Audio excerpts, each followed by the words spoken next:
Hello everybody, I'm Ahmad, Rashad, and this is Real TV. Time for another 30 minutes of the shots you gotta see to believe. It's pretty crazy, man. A daredevil bikes up a 40-foot drop and fights it big time. She's not your normal neighbor. She's got her right hand right on the revolver. She's a gang leader about to be ambushed. Here's the last sight a cameraman wants to see in his viewfinder. Plus, look out for that. Never mind. If it's caught on tape, you'll see it here on Real TV with Ahmad Rashad. Welcome to the show. We begin today with an outrageous scene of street violence, but perhaps the most shocking part of the story is the identity of one of the people involved. The security cameras in this house are meant to catch vandals in the act, but tonight they're going to catch a glimpse of hell on the streets of Philadelphia.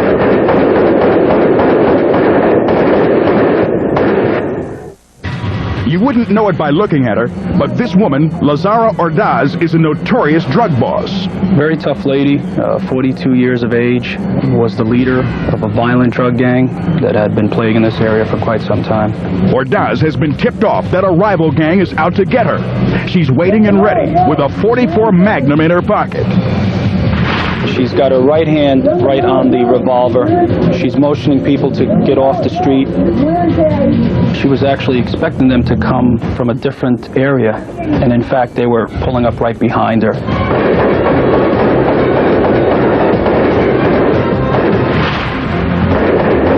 As the car starts to shoot at her, she empties her revolver, 6 rounds. Ordaz actually reloads and fires again as she chases the car. And she's got some help, as one of her gang shows up with an AK-47.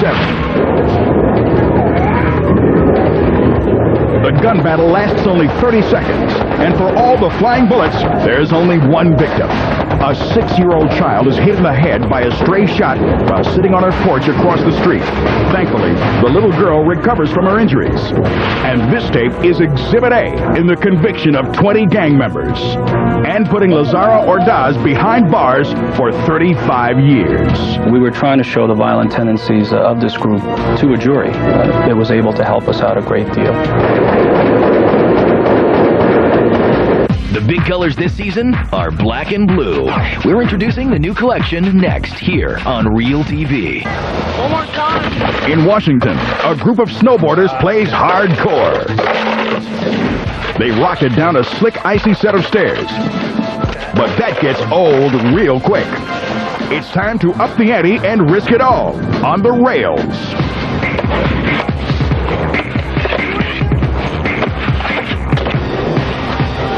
Keep watch on this guy.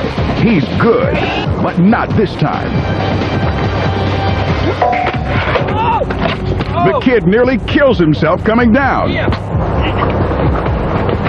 He hits a flat spot on the rail and lands hard on his hip, dislocating it instantly. But this boy is a fighter. Within weeks, he's back with his buds, tearing it up. Obviously, just snowboarding down the hill that was right next to the steps wasn't much of a challenge. You're watching Real TV. Paragliders soar in the thermals high above Chelan, Washington. At this annual festival, gliders are judged on precision flying and landing. That's your challenge. This looks like such a routine landing that the cameraman's mind and stomach are far from this field. I can go to prime rib at Campbell's. Luckily, he keeps his camera rolling. The paraglider fails to maintain his airspeed. His chute collapses, and he slams into the ground so hard, his helmet flies off. Oh my God. The cameraman keeps filming the landings as the man lays unconscious on the ground. Finally, an ambulance whisks the man to the hospital, where he makes a full recovery. Whatever they try, it's caught by the eye in the sky, right here on Real TV. One thing is quite clear. This gentleman does not appear to want to stop. A bizarre chase on a Pennsylvania highway. A convict transferred to a mental institution for treatment for depression escapes and steals a laundry truck.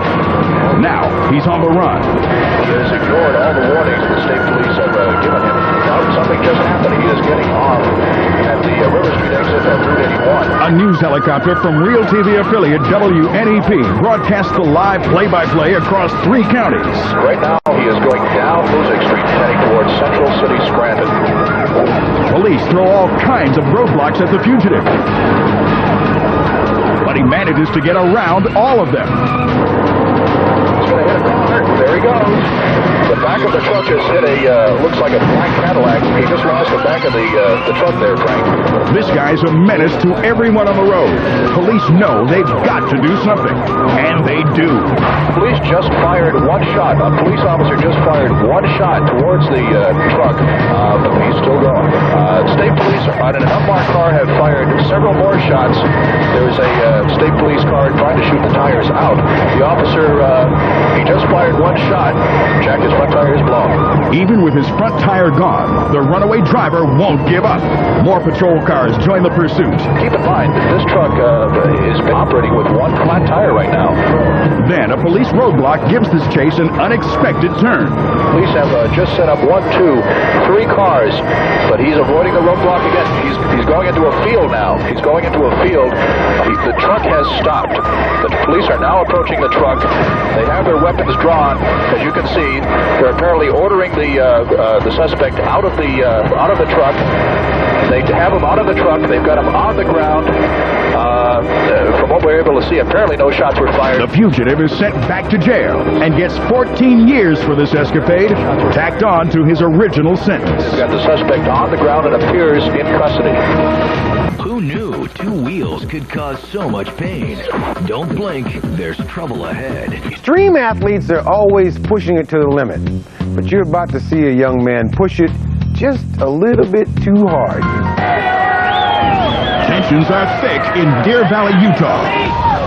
Extreme biker Joshua Bender wants to jump off a 40-foot ledge. But there's a problem. A race is going on down below, the very spot where Joshua plans to land. Cops arrive and survey the scene and decide to let Josh do his thing.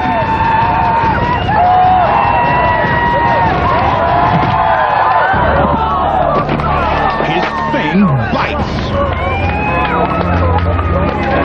Josh is one with the pavement. From a second and a third angle, you can see Josh hit the handlebars and roll, baby, roll. He's knocked out, but only for a bit. Rescuers revive him and haul him off to a hospital. Yes, sir! Viewers, we got the clean bill of health. We're up and kicking. We'll just throw a little duct tape on it. Keep going there. Going big cost him big. I got slammed like a gorilla on crack. The bike shocks buckle upon impact. Josh is like jelly. Onlookers were like, that was the stupidest thing that I've ever seen. And then they paused, but they were like, I liked it though. It's pretty crazy, man. Like they say, pain is temporary, but glory is forever. It totally upped my ante. I'm sure that Josh just said he got slammed like a gorilla on crack. I don't want to sound unhip, but what the heck does that mean? Still to come, a helicopter carrying a news crew goes down. Plus, the ice-capades this ain't. Ahmad is back in a bit with lots more of the world's best shots caught on tape. Expect an eyeful. This is Real TV. Welcome back. In the world of sports, athletes are expected to give 100%. But for the athletes in these next clips, giving 100% lands them in a world of hurt. Here's the pitch, and a Portland player hits it deep. Vancouver's Rodney McRae hustles, keeping his eye on the ball, but forgets to keep his eye on the wall. Rodney runs top speed into the wall, misses the catch, and a runner scores. His team loses 4-2. He watches the tape after the game. His expression says it all. From baseball to softball, April Tursky puts on a show for the camera at a high school game. It's a line drive for right field. The throw. She's out like a light. Look carefully. April beats the throw to first, but the ball clocks her in the face, knocking her unconscious. She suffers minor nerve damage, but that doesn't stop this All-American. She's back on top, winning a college sports scholarship.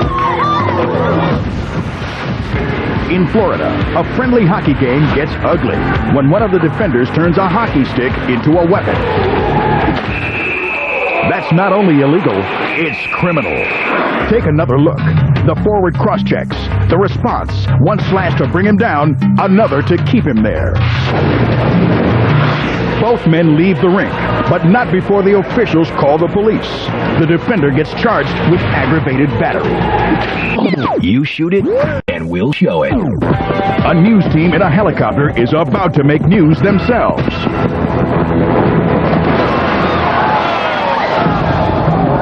Three men cover a yachting regatta when winds slam their chopper into the Australian Sea. Rescuers rush in.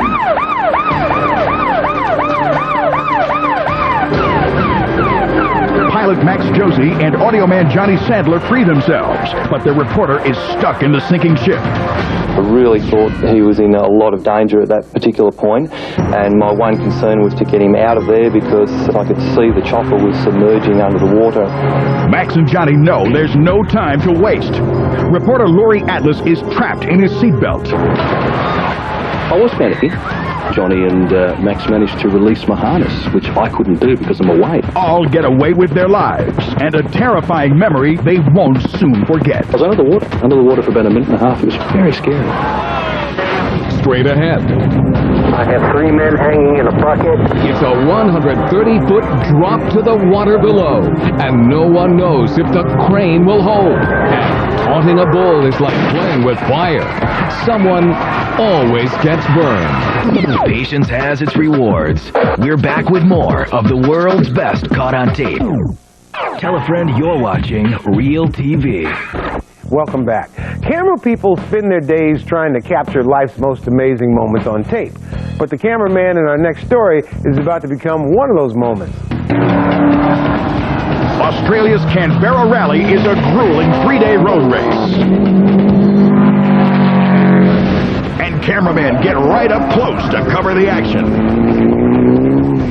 But videographer Mike Barnett gets too close. A second camera across the road captures the terrifying crash.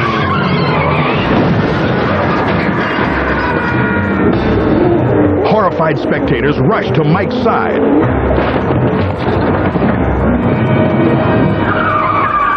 In slow motion, you can see the car wipe out the video camera, then slam into Mike, and finally plow through a power pole.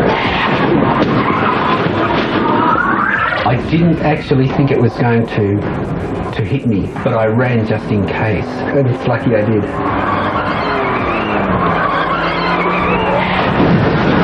Lucky is right.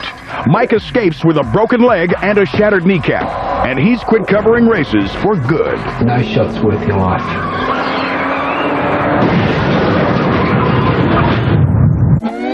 On Real TV, where else? If making the bull mad is the object of the game, this guy is a winner. He runs for cover, but the bull is out for blood, and he gets it from somebody else.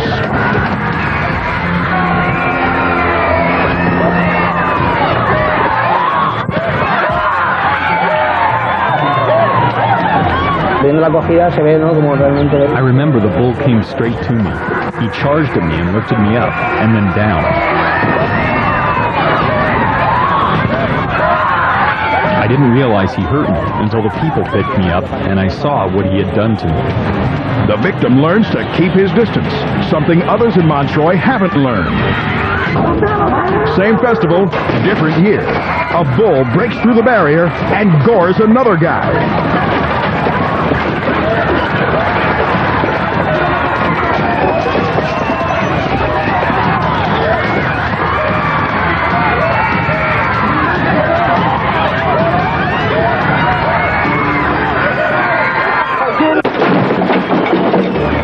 festival has changed the rules to protect the animals and make things safer. But as long as these people keep taunting the bulls, there's gonna be trouble. Let's take a moment here to gather our thoughts. Okay, let's hit it. If this bridge in Jacksonville, Florida looks peaceful, I have 3 men hanging in a bucket, and 1 man went out into the water. look again. 3 bridge workers cling to life after the arm on their cherry picker breaks. One of the men dangles by a safety rope 130 feet above the water. Engineering intern Kimberly Brooks Hill is there, trapped in the basket. My first thought was the bottom was falling out. A 4th worker has already fallen and survived. The rescuers are determined to pull the others to safety. Captain Randy Fulford is the point man. Our biggest danger, our biggest fear was losing someone out of the bucket. Randy rappels down the crippled hydraulic arm alone, and for good reason. We weren't sure what kind of damage it sustained in the fall, so we were really concerned about whether the boom would support any more weight. It holds. Randy immediately works on helping the dangling man. He looked like he was in extreme pain. White line, safety line on him. This is your hoisting line. Once the guy is hauled up to the basket, he's hoisted to the bridge.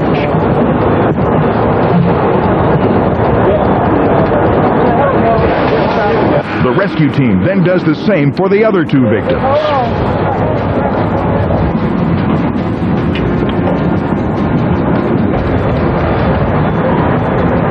Only then does Randy come back up.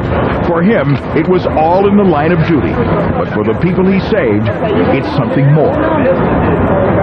Randy provided constant assurance that we would eventually be rescued. There are good people that are out there doing good things, and you don't often hear about it. Continuous, non-stop video back-to-back. You're watching Real TV. On Real TV. Where else? We have shown you a lot of building implosions here on Real TV, and we're about to show you another one. This building has been here since 1957, but get ready to kiss it goodbye, because today, it's coming down. People come from all over Canada to see this baby burn. But there's a catch. Not only is it being imploded, pyrotechnics have been added to try out special movie effects. The explosives are in place. Now it's time to rock and roll.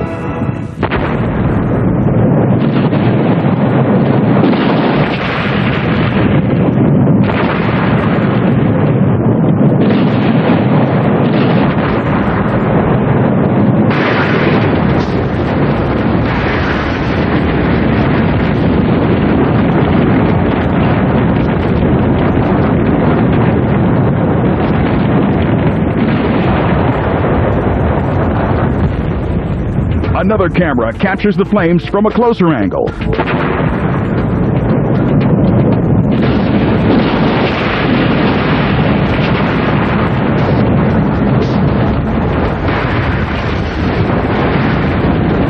implosion goes off without a hitch.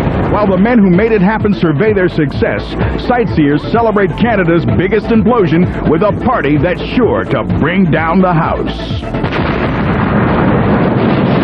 We have run out of time for today. As we go, check out these kayakers pulling off some tough moves on Africa's Zambezi River.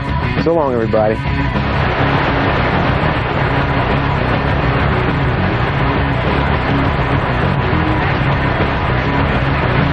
What's up? Yo, this is Rudy, Real TV. It rocks, man. It's a marathon. Keep it on. Right now.